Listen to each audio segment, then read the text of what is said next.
Assalamualaikum everyone, welcome back to my channel, Learning with Sonia Miraj. Today we're going to discuss about the life of the Holy Prophet, peace be upon him, at Makkah. So, Hazrat Muhammad sallallahu alaihi wasallam का full name discuss करते हैं. मोहम्मद बिन अब्दुल्ला बिन अब्दुल मुतलिब बिन हाशिम बिन अब्द मनाफ. और next point जो है वो है उनकी date of birth. Like he was born 20th April 571 CE. और कुछ स्कॉलर्स के अकॉर्डिंग 9 रबीउल अव्वल और कुछ के अकॉर्डिंग 12 रबीउल अव्वल in the year of elephant. और अगर हम फैमिली ट्री की बात करें तो ही बिलोंग्स टू बनु हाशिम, ठीक है, और जो कि अ फैमिली ऑफ कुरैश थी, ठीक है. पेरेंट्स की बात करें then his father was a merchant trader and died before the birth of the holy prophet peace be upon him. And mother name is Amina binte Wahab and she belong to Banu Zuhra, a family of Quraish. अब breast feeding एक next point है, इसमें discuss करते हैं. Heading है इसमें, कहते हैं हज़रत हलीमा सईदा जो थी ना, ये बनु साद से बिलोंग करती थी, ठीक है. ये एक कहते हैं ना कस्टम था अरब मक्का के लोगों का उस टाइम की, कि वो अपने बच्चे भेजते होते थे डिफरेंट ट्राइब्स को उनकी बेटर नरिशमेंट के लिए और वो अरबिक लर्न कर लें. और दूसरी स्वाइबा थी, एक दूसरी वूमेन थी जिन्होंने फीड किया था प्रॉफिट सल्लल्लाहु अलैहि वसल्लम को by breast, and she was the servant of Abu Lahab. अब ऑपरेशन ऑफ हार्ट की बात करें, at the age of 4 the holy prophet was playing with the children, ठीक है. वो बच्चों के साथ खेल रहे थे. जिब्राइल अलैहिस्सलाम आए, उन्होंने सर्जरी की दिल की और उनका जो हार्ट था वो वॉश कर दिया आब जमज़म के साथ और दोबारा वापस रख. ये सही मुस्लिम में है और तबकाते इब्ने साद में भी हम देख सकते हैं कि मौजूद है कि ये जो ऑपरेशन ऑफ द हार्ट हुआ था ना, ये इन दो किताबों में ना डिस्कस हुआ डिटेल के साथ कि किस तरह से जमज़म के साथ हज़रत मोहम्मद सल्लल्लाहु अलैहि वसल्लम का जो दिल था उसको वॉश किया गया था और जमज़म का जो पानी था और उसको दोबारा से मतलब रखा गया था. और ये सब कुछ हुआ था जबकि वो 4 साल के थे. जब हज़रत मोहम्मद सल्लल्लाहु अलैहि वसल्लम 4 साल के थे उस वक्त हुआ था, और जब वो बच्चों के साथ खेल रहे थे ना उस टाइम की बात हो रही है. अब जो नेक्स्ट टॉपिक है वो डेथ ऑफ मदर है, ठीक है. वो 577 में हुई थी.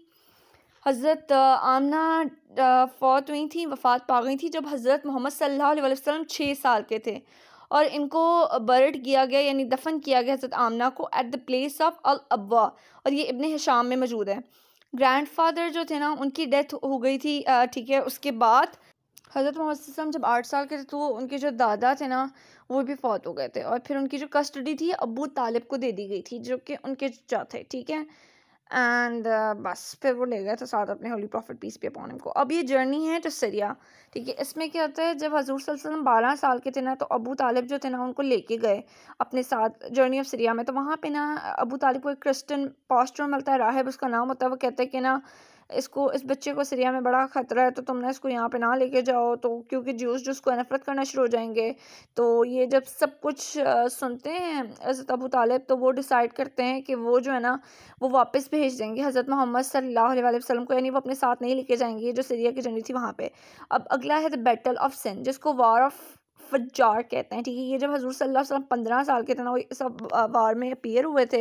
इसमें जो कमांडर ऑफ आर्मी कुरैश जो थे, अब जैसे कि हर बिन उमैया थे और दूसरी साइड पे ना बनु कैस थे. ये जो बैटल थी ना ये रिकॉन्सिलिएशन ऑफ पीस के ऊपर एंड हुई थी. और इसको बैटल ऑफ सिंध इसलिए कहते हैं क्योंकि ये जो वार है ना ये प्रोहिबिटेड मंथ में हुई थी, रजब ज़िक़दा ज़िलहज मुहर्रम, ठीक है. तो इसलिए इसको ये कहते हैं बैटल ऑफ सिंध कहते हैं, ये वजह थी और इसीलिए इसको ये वार ऑफ फज्जार भी कहते हैं.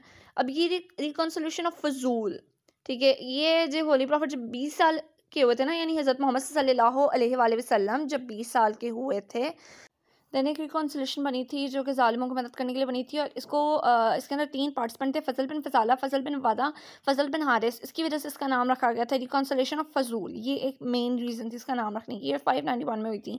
दूसरा ट्रेडिंग, रसूल सल्लल्लाहु अलैहि वसल्लम जो थे ना वो लेके जाते थे लगेज और गुड, ठीक है, बसरा और सीरिया में. और ये वो काफ़ी ऑनेस्ट थे, ट्रस्टवर्दी थे, जिसकी वजह से मक्का के लोग उनको सादिक और आमीन कहकर पुकारते थे. ये एक रीज़न थी. दूसरा मैरिज, 596 CE में हम देखते हैं कि रसूल सल्लल्लाहु अलैहि वसल्लम ना जो ट्रेड का करते होते थे वो गुड्स की, वो हज़रत खदीजा रज़ियल्लाहु अन्हा करते थे और वो बहुत इम्प्रेस हो गई इनकी ऑनेस्टी के साथ, इनकी फेथफुलनेस के साथ, ठीक है. तो उन्होंने इनको मैसेज भेजा शादी का, ठीक है. हज़रत खदीजा रज़ियल्लाहु अन्हा जो थी ना उस टाइम 40 ईयर्स की थी और हजूर सल्लल्लाहु अलैहि वसल्लम 25 ईयर्स के थे at that time when he accepted the proposal of हज़रत खदीजा रज़ियल्लाहु अन्हा और द टाइम व्हेन हजूर सल्लल्लाहु मैरिड टू हर. Prophecy में कहता है when the holy prophet sallallahu alaihi wasallam was 40 years old, he used to spend most of his time in the cave of Hira about 3 miles away from Makkah. यानी वो अपना ज़्यादा time केव में गुजारते थे, ठीक है, हिरा की, जो कि 3 माइल अवे था मक्का से. One day he was busy in meditation, suddenly Jibrail came with the first revolution क्या थी? Read in the name of Thy Lord who created man from cloth. Read and the Thy Lord who is most bountiful, who taught the use of man and the taught man which he knew not. ये मतलब पहली revolution थी और इसमें मतलब बताया गया था कि पढ़ अपने परवरदिगार को जिसने इंसान को लूथरे से पैदा किया, पढ़ते रहो परवरदिगार को करीम वो जिसने इंसान को कलम के जरिए वो कुछ सिखाया जो कि वो नहीं जानता था, ठीक है. ये सारा इसमें प्रोफेसी में यही डिस्कस होता है. फिर वो आगे से वो ये भी डिस्कस होता है कि जब उनके साथ ऐसा होता है तो वो ना कहते हैं हज़रत घर आते हैं और फिर अपनी ज़ौजा को बताते हैं, हज़रत खदीजा को, फिर वो आगे उनको लेके जाती हैं अपने कज़न के पास, तो फिर वो बताते हैं कि ये प्रॉफिट है. आगे ईयर ऑफ ग्रीफ आता है, सौरो, और ये 10 नबी में हुआ था. इसको ईयर ऑफ सौरो इसलिए कहते हैं क्योंकि हज़रत खदीजा सलाना और साथ साथ हज़रत अबू तालिब जो कि इनके चचा थे, ये दोनों सेम साल में वफात पा गए थे. इसकी वजह से इसको ईयर ऑफ सॉरो कहते हैं. It was a tragic incident for the holy prophet peace be upon him. हजूर सल्लल्लाहु अलैहि वसल्लम के लिए बड़ा एक दुख तकलीफ देने वाला, सदमा देने वाला इंसिडेंट होता है.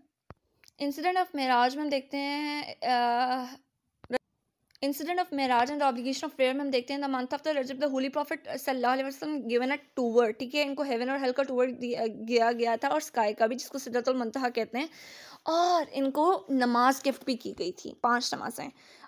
जर्नी टू ताइफ, इसमें क्या होता है कि जो ना हज़रत अबू तालिब जब वफ़ात पा जाता है तो कुरैश जो है ना वो लिमिट से ज़्यादा क्रॉस कर जाते हैं अपनी लिमिट्स और ब्रुटैलिटी शो करते हैं, यानी जुल्म सितम करते हैं. फिर आप सब मूव कर जाता है ताइफ वहाँ पे जब जाते हैं वहाँ पे भी ना लोगों उनके ऊपर ना पत्थर की बारिश फेंकते हैं और काफ़ी उनको ज़ख्मी होते हैं, खून निकलता है उनका.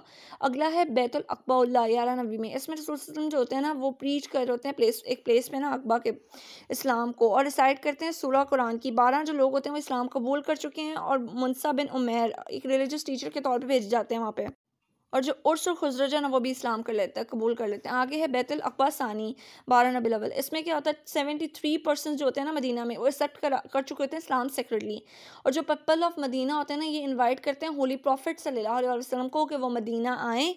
और इस बात के बाद हम क्या देखते हैं, ये काफ़ी ज़्यादा जो मुसलमान होते हैं वो माइग्रेट कर चुके होते हैं, और 13वें ईयर्स में ना प्रॉफिट अल्लाह सुब्हानहू ताला ऑर्डर करते हैं हज़रत मोहम्मद सल्लल्लाहु अलैहि वसल्लम को और उनके कंपेनियंस को, यानी उनके जो साथी होते हैं, कि आओ तुम लोग भी माइग्रेट कर जाओ किधर, मदीना की तरफ.